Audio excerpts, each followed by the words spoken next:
ఎందుకురా నా ప్రాణం తింటున్నారు? ఆ? నేను పెట్టింది ఒక వీడియో, అది కూడా దేనికోసం?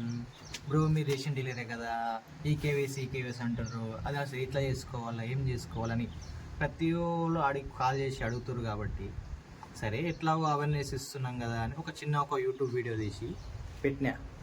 అది కూడా ఎవరికి జస్ట్ అడిగిన వాళ్ళకి మాత్రమే పంపించిన. దానికి సబ్స్క్రైబర్స్ కూడా లేదు. 3 సబ్స్క్రైబర్స్. ఏ మహానుభావులు అయ్యారు? 3 అయ్యారు. నవ్వే 4-5 మెయిల్లు ఉన్నాయి. మా ఇంట్లోనే ఒక 10 ఉంటే మినిమం చేసుకుంటే నవ్వే ఒక 10 సబ్స్క్రైబర్లు అవుతారు ఫ్రీగా. కానీ నేను చేసుకోలేదు, ఎందుకంటే అది యూట్యూబ్. నేను ఏదో యూట్యూబ్ ఇన్ఫ్లుయెన్సర్ అవుదామని పెట్టలే, జస్ట్ అవేర్నెస్ ఇద్దామని పెట్టినా. దానికి ఎన్ని ఎన్ని ఎన్ని ఎన్ని ఎన్ని దారుణాలంటే, సార్ ఇంకేం యూట్యూబ్ స్టార్ అయిపోయారని ఒకళ్ళు అంటారు, ఇంకొకడు చెమటలు వస్తున్నాయి ఏడవకొని చేసినావు అన్న అంటాడు, ఇంకోడు అంటాడు ఎందుకు తడబడుతున్నావు, ఎందుకు మంచిగా అంటాడు.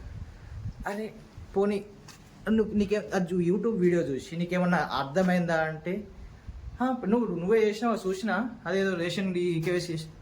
కానీ మరి ఎందుకు చూసినావు, నన్ను ఎందుకు అడిగినావు? నేనేమన్నా సబ్స్క్రైబ్ చేసుకోమని చెప్పినా, పోనీ ఇంకేమైనా చేయమని చెప్పినా?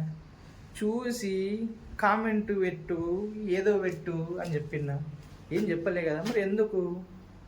అది పోనీ. ఇంకా కొంతమంది అంటారు, సార్ మీరు రేషన్ డీలర్ కదా సార్, మాకు కూడా రేషన్ డీలర్ ఇప్పియండి, మొన్న పడ్డాయి అంట కదా 3,800, మాకు కూడా కావాలా, మాకు కూడా కావాలా, మాకు కూడా కావాలా. అది అట్లెట్లయితుందిరా? ఆ రేషన్ డీలర్ పోస్టులు అనేవి ఏవైతే ఉన్నాయో 3,800, అవి ఏ దానికి సపరేట్ లొకేషన్స్ ఉన్నాయి.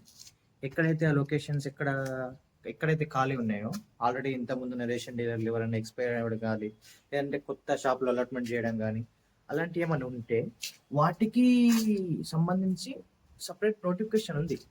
అంతేగాని ఏదో మన చేతుల్లోనో మీ చేతుల్లోనో లేదు. ఆ 3,000 ఏవైతే 3,800 ఉన్నాయో, అవి వాటి ఎక్కడెక్కడ లొకేషన్ ఉన్నాయో ఆ లొకేషన్ నీకు తెలియకపోతే కంపల్సరీ నీకు అప్లికేషన్ చేసినా రాదు. ఎందుకంటే ఆ లొకేషన్స్ ఉంటే కంపల్సరీ అదే విలేజ్లో చేయాలి. ఇంకోటి ఏంది, అదే విలేజ్ మెంబర్ అయ్యి ఉండాలి. ఇంకా కొన్ని క్రైటీరియా ఎలా ఉంటాయంటే, ఒకవేళ అక్కడ 2 షాప్స్ ఉంటే, నువ్వు ఏదైతే అప్లికేషన్ చేస్తున్నావో కంపల్సరీ ఆ షాప్ హోల్డర్ అయి ఉండాలి నువ్వు. ఇన్ని ఉన్నాయి.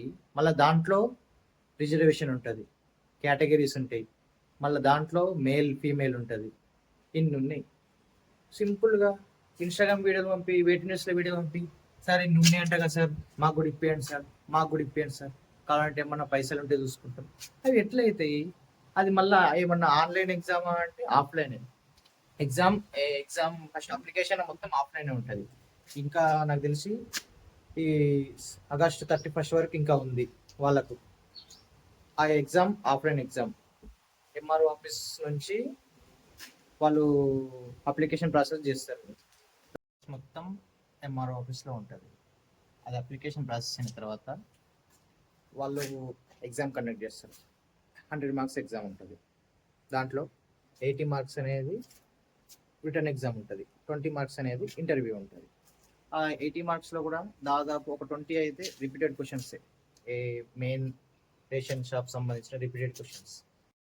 ఇంకొక 20 మార్క్స్ మీ ఎడ్యుకేషన్ క్వాలిఫికేషన్ బట్టి ఇంటర్వ్యూ తీసుకుంటారు. ఆ ఇంటర్వ్యూ తీసుకునే ముందు కంపల్సరీ మీ ఒరిజినల్ సర్టిఫికేట్స్ అన్నీ వెరిఫై చేసి ఓకే తర్వాతనే ఇంటర్వ్యూకు మీకు కాల్ వస్తుంది. కొన్ని సార్లు ఏమవుతుంది అంటే, ఇంటర్వ్యూ అదే రోజు ఉంటుంది, సర్టిఫికేట్ వెరిఫికేషన్ కూడా అదే ఉంటుంది. కాబట్టి ఇంటర్వ్యూ కూడా ఎవరికి ఉంటుంది, ఆల్రెడీ రిటర్న్ ఎగ్జామ్ రాసి, ఆ రిటర్న్ ఎగ్జామ్ రాసిన ఎవరైతే ఎక్కువ మార్క్స్ వచ్చినాయో దాంట్లో టాప్ 5 తీసుకొని ఇంటర్వ్యూ కండక్ట్ చేయడం జరుగుతుంది. ఆ ఇంటర్వ్యూలో వచ్చిన మార్క్స్ ప్లస్ ఈ రిటర్న్ ఎగ్జామ్లో రాసిన మార్క్స్ రెండుటి కలిపి ఫైనల్గా డిక్లేర్ చేసి మీకు అలాట్మెంట్ ఇవ్వడం జరుగుతుంది. మెయిన్ ఇది ప్రాసెస్ అంతా. ఈ ప్రాసెస్ ఓకే అర్థమైందంటే అంతే, ఇంతకుమించి ఇక క్లారిఫికేషన్ ఎక్స్ప్లెనేషన్ ఏం లేదు. ఈ application process, interview process, return exam process అంతా క్లారిటీ అయితే వచ్చింది కదా. ఇంకేమైనా క్లారిటీ ఇవ్వాల్సింది అంటే ఈకేవైసీ గురించి. ఈకేవైసీ అనేది ఇంకా ఆగస్ట్ 31 వరకు ఉంది. ఈకేవైసీ అవ్వకుంటే మాత్రం నెక్స్ట్ ఇచ్చే స్మార్ట్ కార్డ్స్ మీకు రావు. కంపల్సరీ ఈకేవైసీ అయిన వాళ్ళకి నెక్స్ట్ 3 months తర్వాత వచ్చే స్మార్ట్ కార్డ్స్ అందరికీ ఇవ్వడం జరుగుతుంది. అంతే ఫైనల్. ఇంకా ఇంతకు మించి క్లారిటీ ఇవ్వడం అయితే నా వల్ల కాదు. నాకు తెలిసింది చెప్పేసిన. బాయ్. Thank you.